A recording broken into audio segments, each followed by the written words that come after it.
Hi, hello, and welcome back to Crickstatic Season 3, powered by WANNABUY, an exclusive buyers-only listing portal which uses its impeccable AI algorithms to make the matching and the buying process an absolute breeze. They've got all the bases covered with regard to real estate now. They have many more exciting projects in the pipeline now. They're streamlining their buying sector. So if you're looking for any real estate with regard to renting or buying, why are you still slogging on the streets? Everything is available on their website www.wannabuy.in. I'll leave the link in the description. They have an app of their own which is compatible on both iOS and Android and is a very user-friendly platform. Everything is very simplified in their website, and if you want to be a hassle-free and a happy customer at the end of it all, do visit WANNABUY. And as I'm reiterating that they've got everything covered. So with that, thanking our sponsors, and hopefully they grow as well along with Crickstatic, I begin this episode. I am Tasmay Krishnan, the creator and host of this podcast. And coming on to the post-match analysis, one of the biggest rivalries in the IPL has been the Royal Challengers Bangalore versus the Kolkata Knight Riders. An exciting game of cricket yesterday, but there wasn't that fueling of where you think, okay, it's going to go down to the last ball now, it's going down to the wire. So it wasn't a high-octane thriller as of sorts, but it was at least a good game of cricket at the end of the day. And let's dive straight into the analysis. So starting off with the toss, very obvious, I knew that Kolkata, if they win the toss, they would be bowling first because on that surface, you would ideally like to chase because it being a very small ground, your boundaries are not more than 60 on either sides of the square of the wicket. So you would expect at least the team that wins the toss to bowl first. So it wasn't surprising at all. Didn't raise too many eyebrows. And now coming on to the effect of Gautam Gambhir. I think I have to start this episode by talking about Gautam Gambhir's effect on this franchise. To get Sunil Narine to open for the first game, I remember reading millions of memes about how Gambhir has already come and has begun ruining this franchise. But you must see that the brain that he has put behind this decision, it's a great decision to send Narine up top. You are trying to tell Narine that, what, I'm okay even if you get out. I don't have a problem with that. But what you have to do is you have to go inside and make sure that whenever you can, just exploit the power play. Make sure you get 40 of 25 balls and come back. And that's exactly what Sunny Narine did. A fantastic knock from him up top. Anything you bowl anywhere, he was literally anticipating that. If you bowl short, he was prepared on the back foot. If you bowl little full, he was again on the back foot ready to hit you straight because he wanted to convert it into a half volley.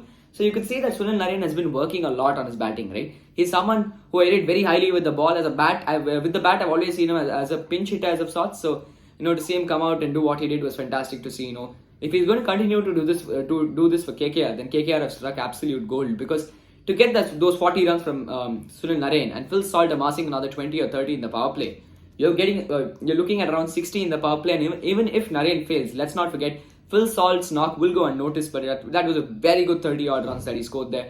He came in and played some beautiful shots over covers and extra covers. A very fearless cricketer coming in as a replacement. I'm glad that he's playing ahead of Ramanullah Gurbaz, someone else who I rate very highly. But I just feel that Phil Salt adds a little more of batting dynamicity with regard to him batting through the innings. Ramanullah Gurbaz is someone who exploits the power play, and after that, he's a little slow through the middle overs. This is not like the Abu Dhabi T10 where he can bat through all the 10, isn't it? So I feel Phil Salt is a great signing by KKR. I hope he goes on to do well for KKR. He holds key to KKR's success. The opening combination for KKR, we saw last year how much they struggled.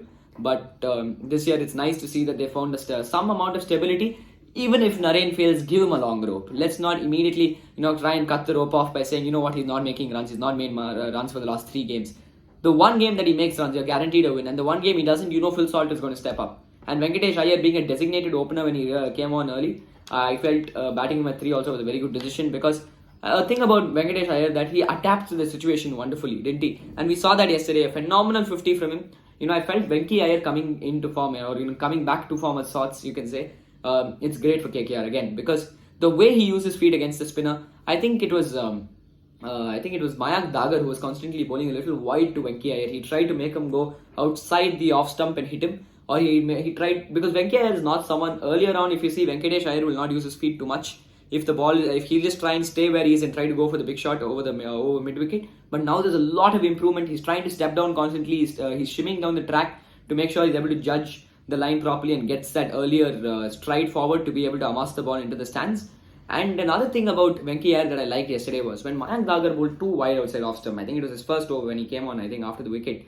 Immediately what Venki did was that he moved outside the off stump. He said, wherever you bowl, I'm going to stand outside the off stump. And then when Mayank Dagar went on the stumps, all he had to do was get some bat on that and it trickled down the fence to 4. So a lot of people will say that's luck, but I think there was a lot of brain put into that. You know what, boss, if you're going to bowl outside the off stump, I'm going to come along with you and I'm going to try and hit you over the leg side because that's my strong area. So a great knock for Venkatesh Iyer. Venkatesh Iyer is another player who I rate extremely highly. I have a lot of respect for Venkatesh Iyer, but he's got to improve his bowling finesse, because if Venkatesh Iyer can unlock that extra dimension in bowling, then Indian cricket has struck gold. At the end of the day, why do we play IPL? It is to extract Indian talent. And coming on to an Indian talent who impressed me largely has been Harshit Rana. Whatever people say about his attitude, the send-off that he gave to Mayank Agarwal, I see that as just cricket passion for the game. He's putting in so much of energy into every single ball. The wholesome moment that he had with Virat Kohli yesterday as well just showed that even Virat has so much respect and regard for this man, because coming in and he bowled some beautiful cutters yesterday. I have a lot of respect for Harshit Rana. He's batting very well. I saw him score 100 in the Ranji, in fact, and I was commentating for that game for Sports Kida, and I remember saying one thing I like about Harshit Rana is there's a lot of aggression in Harshit. He wants to, every ball he's willing to put up a fight. He's trying to stay one step ahead of the batsman, and sometimes in the excitement of the moment, or at that brink of the moment, suddenly a celebration will come out. And I know it's wrong because he's not yet an established player. In fact, I completely agree with Sunny Gavaskar, who said that on air. But I must say that I think Harshit Rana is going to do wonders for the country. I see him as that one bowler who can be the blue chip for India. So I hope Harshit goes on to do some marvelous stuff. I hope you take him into the wings slowly groom him, take him as a reserve, then get him to play. But don't throw him onto the scene straight away. Throw him into a West Indies series first, then throw him into a Sri Lanka series, then throw him into an Australia or an England. Give him a long rope because he's got all the pedigree and quality. So I have a lot of regard for Harshit Rana. I really hope he does well. And there's a very thin line that differentiates both attitude and passion for the game. And that's one thing that I think first when Riyan Parag came on early on, we all thought he had an attitude, and I agree. But now when you see there's a lot of hunger, he's very hungry for the runs. And that's why there's a sense of satisfaction. And I see that with Harshit Rana as well. A lot of people will misconceive his celebrations or the way he acts on field to be aggression. But what he's trying to imply is the passion behind every single ball that he's bowling. So there's a lot of effort that goes into it. So let's not judge Harshit Rana very easily. What he did was wrong, agreed. But I think he's a bright prospect to look out for. I'm honestly completely smitten by the way he bowls. To run in with that action, he's got a very similar action to Andre Russell, and comes in and bowls an off-cutter without doing any changes in his action. He runs in the same grip, same seam, and all he does is just comes in and just moves his wrist a little towards the off stump, and there you go, the ball just moves outside. And a few even comes in because he angles his wrist wonderfully. He's also, if you see Harshit Rana's run up, it's a very smooth action. He's very smooth with the way he runs up. His load up is fantastic. And the best aspect about his bowling is that the way he uses his non-bowling arm. I must say, a lot of people will say that Harshit Rana, he's a great bowler, of course, but you've got to give him time. And I completely agree with that, in fact, because he's got a lot of development to go through in the NCA as well, I feel, because you can't directly throw him into the scene. As I said earlier, give him time, because he's definitely going to be a great bowler for the country, but just give him that time to settle in. Let him have another good season. Don't throw him in immediately. But if you do, take him into the wings early on. Take him in, keep him in the squad. Let him see how it is to bowl to the best batsman in the country, and then you can probably latch on to him as a potential, havoc wrecker in the future. So now coming on to Shreyas Iyer coming back to form as well. That 39 runs that he scored, if I'm not wrong, I think that was sensational, because if Shreyas Iyer comes back to form, you're looking at a power-packed top four, aren't you? Because now without Nitish Rana, who I found that very astonishing that you're going without Nitish Rana into a game, especially since he led the side last year in the absence of Shreyas Iyer. But and he's also a phenomenal player of spin, and I think Gautam Gambhir has a lot to do with that. I'll address the Gambhir touch, like the Midas touch, later. But I think Nitish Rana will definitely come back at some point. I don't know if it's an injury or not. But the top four looks set. When you have Phil Salt, Sunil Narine, Shreyas Iyer and Venkatesh Iyer in that top four, what else are you yearning for? You've got everything covered in that. Now coming on to the Royal Challengers Bangalore. I addressed the Kolkata Knight Riders first because they won the game. But the Royal Challengers Bangalore, the way they played, I think they'll be proud of the way they performed with the bat. With the ball, I must say, with this bowling attack, it's only going to get worse for the Royal Challengers Bangalore. Horrendous performance with the ball. I'm not someone who's going to try and sugarcoat what I'm going to say. In all honesty, with this bowling lineup, which I would rate below 5, probably a 4.75 or 5 out of 10, you cannot win matches, especially in a ground, in your home ground, which is having a 60 to 70 meter boundary lines square off the wicket. You can't use Alzari Joseph. When you have someone like Lockie Ferguson, at least, yes, the top edge will fly off for 6, but you're guaranteed at least 2 wickets every game. He's going to steam in and bowl with all this effort and he's going to try and get the batter out. Alzari Joseph is coming in and running in and bowling cutters short of the wicket, especially when you have short square boundaries. I didn't see why Alzari was doing that. I thought he was a quality buy, but for the price tag that he was paid, yes, the pressure would always be there, and it's very hard to bowl at the Chinnaswamy. But any ground that he has played until now, he hasn't looked great. He's just looked a very ordinary bowler. But coming on to Virat Kohli, I mean, Virat Kohli in the Chinnaswamy, he's a dream to watch, isn't he? I would pay as much money as I could to just see Virat Kohli score a double hundred or even a 150, because when he bats, it's like poetry in motion. He's continuously looking for runs. There's always this elegance with the way he bats. And if I'm not wrong, I think he hit Mitchell Starc in the last over for one of the best sixes you can ever see. Mitchell Starc is continuously tanking right now, and I hope he comes back to form. Yes, there will be that price tag pressure, but I think I think there was a lot of overhype around his returns, so I have to say that. But a shot of the 15.5th over, I think, if I'm not wrong, I watched the whole game. So of that shot that he plays over extra covers, my God, what a shot!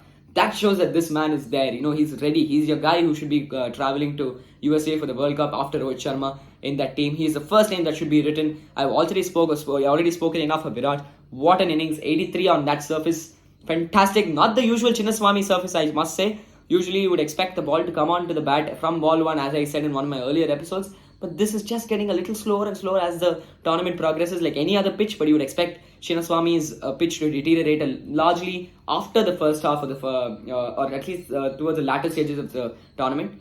And now coming on to Cameron Green, again a little, he was edgy, but I think 33 runs, the more Green scores, the better. Because I think for 17.5 crores, I think Cameron Green has to step up. I don't rate him very highly as a white ball player. I have a lot of regard for him as a red ball player. But if Cameron Green steps up, then RCB will find some stability in that middle order, because I feel Glenn Maxey also played well, 28 runs if I'm not wrong. But Glenn Maxwell, I felt they missed the trick, the Kolkata Knight Riders. They could have got him out much earlier. Yes, the fielding was horrible. Varun Chakravarti and Sunil Narine have to improve their fielding. They dropped him on 2 occasions if I'm not wrong, but Narine had the last laugh by dismissing. But I felt Maxwell is constantly moving outside the leg stump and hitting you straight. So all you had to do is follow him instead of trying to hit the stumps. Had you followed him, because he's flat batting you from outside the leg stump, had you followed him, you would have got cramped for room. A top edge could have gone up to the keeper or gone to a short fine leg who was in position. So I felt that somewhere the execution wasn't implemented properly. But and nevertheless, coming on to someone who's having a fairy tale return, he himself reacted to the memes of it being a World Cup year and him coming back to form. His fellow Tamil Nadu teammate Ravichandran Ashwin, who will soon join him in broadcasting, what I hope of someone who I enjoy listening to our Ashwin.